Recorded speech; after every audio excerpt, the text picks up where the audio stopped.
Bonsoir et bienvenue pour ce lundi soir et comme toujours, nous brûlons un petit texte dans la parole de Dieu et nous pouvons essayer par la grâce de Dieu d'aider qui Dieu peut dire nous à travers ce texte. Jean le chapitre 8. Jean le chapitre 8. Jésus se rendit à la montagne des Oliviers.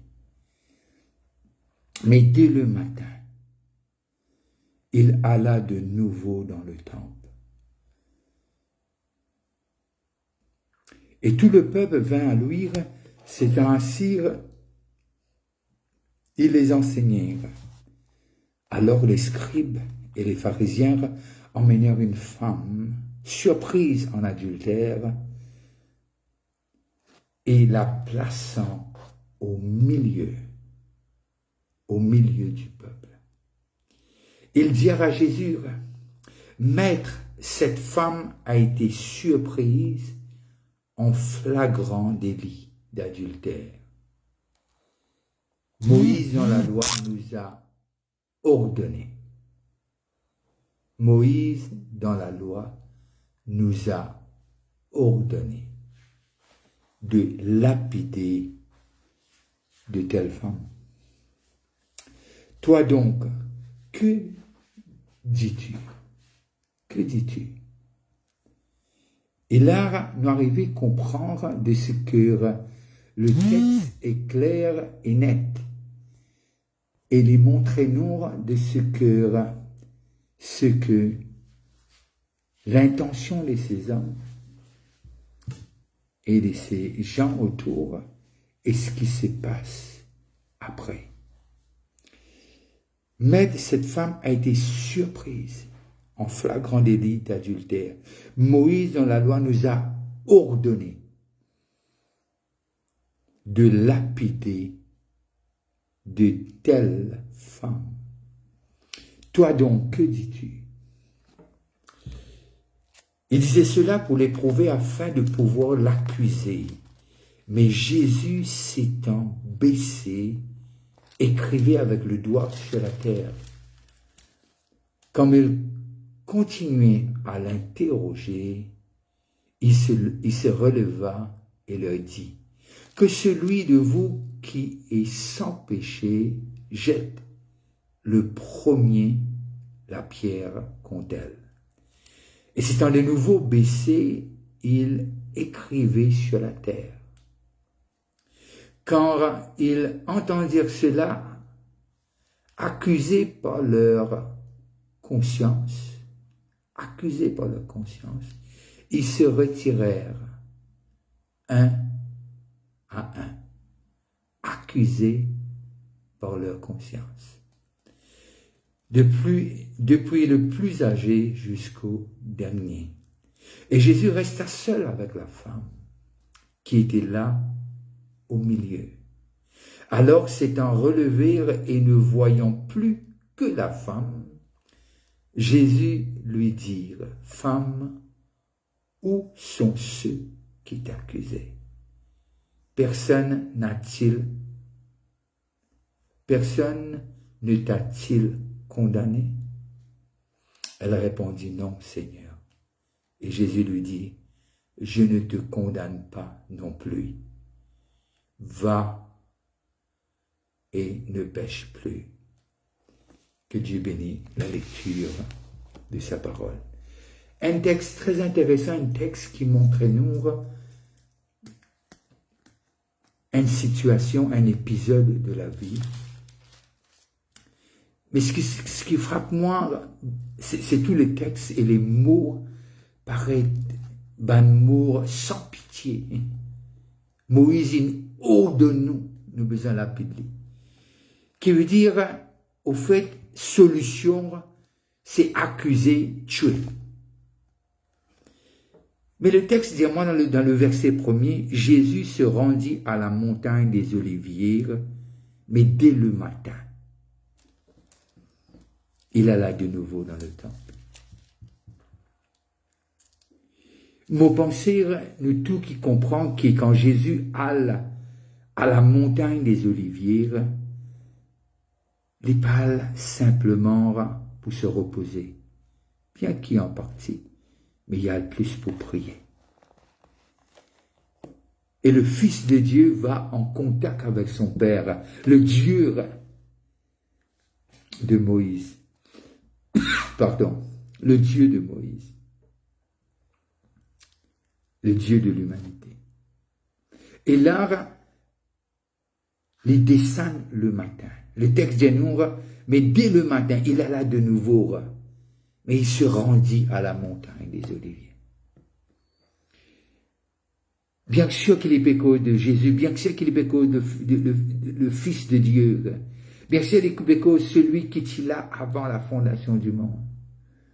Mais ce qui est intéressant pour moi, de ce que Jésus montre nous, qui nous a toujours ressources, nous, avant tout. Et lui, il trouve vraiment sur la force, il alle devant son Père. Il passe un moment, des heures avec son Père. Bien qu'il était le Fils de Dieu, il était aussi le Fils de l'homme. Et là, on arrive à comprendre ce que Jésus, quand il peut descendre de la montagne des Oliviers, il peut descendre rempli avec la présence de l'Esprit, avec l'onction. L'onction fait quelque chose d'extraordinaire dans la vie du monde. La présence de Dieu, cette communication, cette relation. Et il montre-nous clair et net de ce que c'est pas qu'il première fois peut-être aujourd'hui me trouve, bien sûr que cette verset est toujours là, de ce qui trop souvent de fois nous focalise sur ce qui se passe entre les pharisiens, les scribes, Jésus et la femme, mais là il montre-nous un Jésus qui est prêt en tout temps. Et Jésus fait nous connaître qu'il nous est prêt en tout temps. Et seule façon d'être prêt en tout temps, c'est rester dans sa présence. Et là, lorsque il descend, il vient pour enseigner. Et je prends, très souvent de fois, il y a encore là aujourd'hui qui nous trouve quand Dimon prend une parole au contexte, ou bien prend une parole pour faire du mal à une autre personne. Toujours à l'église, toujours dans la communauté chrétienne. Nous toujours retrouvons quelque chose qui, les fautes des autres sont pires que nos fautes. Et cela montre-moi quelque chose. Jésus n'allait pas enseigner. Et ben la période accuse-lui. Quelque part. Le verset 6. Il disait cela pour l'éprouver afin de pouvoir l'accuser. Tu n'accuses pas la parole. Jésus est la parole. De commencer de la parole avec Dieu, la parole s'est fait manifester chair. La parole a un nom. La parole s'appelle Jésus. La parole s'appelle Jésus. Et là, nous arrivons à trouver dans le texte qui est clair et net, je peux faire face à un homme, bien que c'est le Sauveur, mais aussi il est fils de Dieu, fils de l'homme, mais il est rempli. Remplir de la présence de l'Esprit, remplir de l'onction, remplir du Saint-Esprit. Et là, amène un kiken et accuse la personne. Mais seulement ne pas trouver dans le texte, je dis, de trappe la femme en flagrant délit. Mais je pas cause la personne qui tient une relation avec lui. Je cause de la femme. Je trouve ça un peu drôle. Mais il n'est pas cause du tout avec qui les types commettent l'adultère. Avec qui? Non. Mais que la femme est accusée. Que la femme est accusée. Et je dis à Jésus comme s'il Il n'était pas là lorsque Moïse était. À un moment donné, les boutiques, ban scribe et ban pharisien, ils disaient qu'il y a avant Abraham Moutila. Avant Abraham Moutila. Mouti présent. Et là, il reste tranquille, et là, j'ai lu la loi. Comme si Jésus pas connaît. Il dit la loi, il dit, au donné, besoin tuiler, besoin la lire. Besoin la lire. Toi donc, qui te dit à toi? Qui besoin faire? Il disait cela pour l'éprouver. Mais Jésus s'étant baissé, il dit rien. Il commence à crier avec les doigts. Essayez de mettre ça dans la tête. Le texte dit nous comme ça. La situation est telle qu'elle, le verset 4, en la plaçant au milieu du peuple. Essayez d'imaginer. Une femme est prise en flagrant délit, qui peut commettre l'adultère, avec qui on ne sait pas, mais le personne n'est pas accusée que la femme. Je te mets au milieu et je te faire sur les tours et je dis Jésus qui te pense. Vous connaissez ce scénario-là, il peut encore arrêter, il peut continuer, il peut continuer. Déjà, la femme est cassée par cette situation et humiliée au regard des hommes. Et de tout qui est autour de lui, sauf Jésus, tiennent venir avec de quoi dans leurs mains pour lapider cette femme.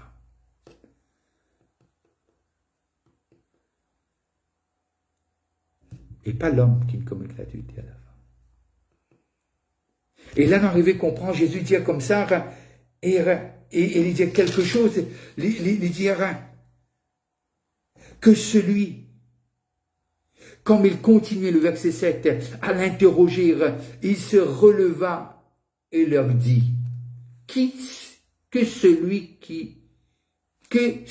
de vous qui est sans péché jette le premier la pierre contre elle.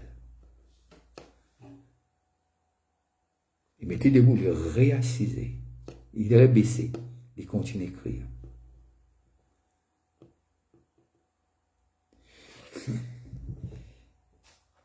Mais ce qui est intéressant, lorsque les réassisèrent, ils disaient quelque chose, accusés par leur conscience. Accusés par leur conscience qui veut dire, je ne commence à raisonner. Je ne commence à trouver de ce que je ne suis pas meilleur que cette femme. Et peut-être pire même. Est-ce qu'il y avait parmi la foule ceux qui ont commis l'adultère avec elle? Le texte pas dit non rien. Mais le texte fait nous comprendre que l'humiliation n'est pas capable d'être aussi profonde. Qu'être entouré par des hommes et accusé. Et là, Jésus dit quelque chose, il dit non seulement, il dit ce que Jésus dit, tout ce qui sortit dans la bouche de Jésus est esprit et vie.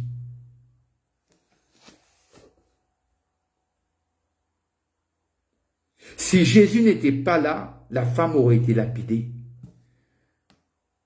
Combien d'autres ont été lapidés, nous pas connaissons. L'histoire pas de nous non rien. Mais la loi dit, et de dire, in haut de nous, les scribes et les pharisiens, in haut de nous.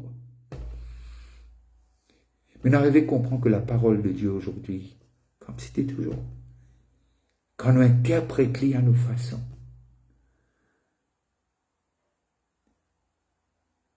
quand nous disons des choses qui ne sont pas cadrées, comme si on est la perfection, comme si on est sans péché. On accuse les gens de tort, on accuse les gens et nous continue lapider par nous la bouche trop souvent. Mais les textes disent, moi, à un moment donné, accusés par leur conscience, je te laisse, je te roche tomber. Accusés par leur conscience, ils se retiraient un à un, depuis le plus âgé jusqu'au dernier. Qui veut dire qu'on peut dire depuis le plus âgé jusqu'au dernier, qui veut dire dans différents âges. Et Jésus resta seul avec la femme. On ne peut pas connaître qui perd qui histoire. On ne peut pas connaître qui s'en a perd qui histoire. Mais on connaît qu'il y a quelqu'un qui est venu pour égorger, pour tuer. Il y a quelqu'un qui est venu pour donner la vie. Et la vie en abondance. Ce quelqu'un-là, il appelle Jésus. Ce quelqu'un-là est venu pour guérir, pour sauver, pour donner toi une espérance. Et là, le texte fait nous comprendre de ce que Jésus resta seul avec la femme qui était là au milieu. Me demande-moi lorsque je viens venir si la dame est incapable ou bien la dame a besoin courbé. Non seulement courbé, vous pensez d'une garde sur les yeux fermés et attendre que la mort frappe lui.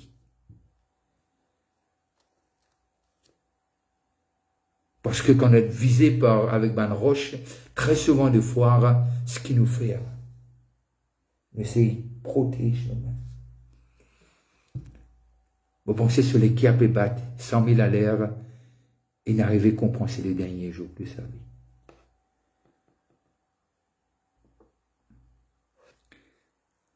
Jésus resta seul avec la femme qui était là au milieu, le verset 9, le verset 10. Alors que s'étant relevé et ne voyant plus que la femme, Jésus lui dit, « Femme, où sont ceux qui t'accusaient? Personne ne t'a-t-il condamné ?» Elle répondit, « Me demande-moi s'il est même lève sur la tête. Je pense peut-être au son de la voix de celui qui l'a créé. » Elle répondit, « Non, Seigneur. » Il appelle les Seigneur.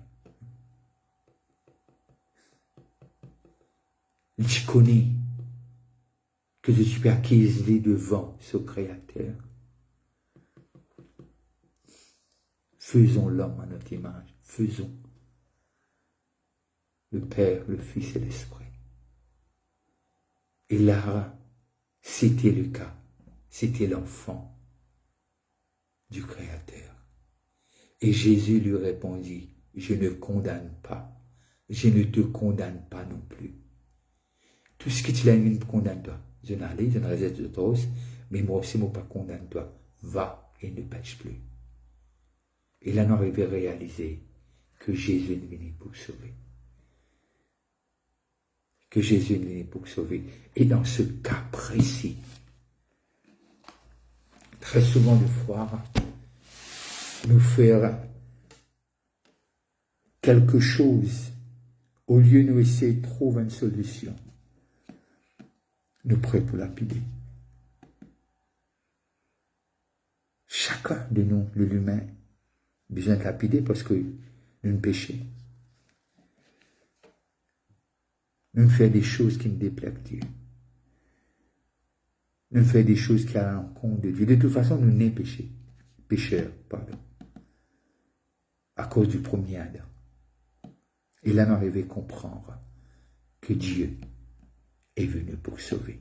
Vous ne connaissez pas quelle sorte d'accusation peut payer sur toi. Vous ne connaissez pas comment te peux être, comment tu peux vivre dans une situation pareille, mais moi j'ai envie simplement de dire à toi que Jésus est venu pour te sauver. Il a le temps pour toi. Alors, sois béni. C'est la prière qui plie longtemps capable de faire. Jésus, mon besoin de toi, sauve-moi. Il entend. Dis simplement, Seigneur Jésus, mon vie contre toi, sauve-moi. C'est suffisant. Que Dieu vous bénisse là où vous êtes. Passez une très bonne fin de soirée. Si vous êtes à table, je vous dis bon appétit. Et restez connectés. Et si vous êtes dans le parage de Phoenix, on se rencontre. Mais surtout, cette semaine, on a quelqu'un qui vient nous visiter du Ghana, l'évangéliste Dag. Et je pense qu'il sera une bénédiction pour ce pays. Bien sûr, il y a toutes sortes d'accusations contre cet homme. Mais cet homme, il sert Dieu. Alors, je suis sûr qu'il sera une bénédiction pour toi. Invite quelqu'un qui est malade et il sera à Domaine Les Pailles et tu vas être béni. Tu vas être béni durant ces 3 jours d'évangélisation cette semaine-ci. Et je pense que sois présent et tu vas voir que Dieu a quelque chose pour toi. Alors, sur cela, je vous dis, il n'y aura pas de réunion à Grace Fellowship ce jeudi, mais tout le monde va converger vers un Domaine Les Pailles. Alors, restez bénis et c'est que Dieu a le temps pour toi, pour t'écouter et surtout pour te sauver. Bye bye, bonne fin de soirée.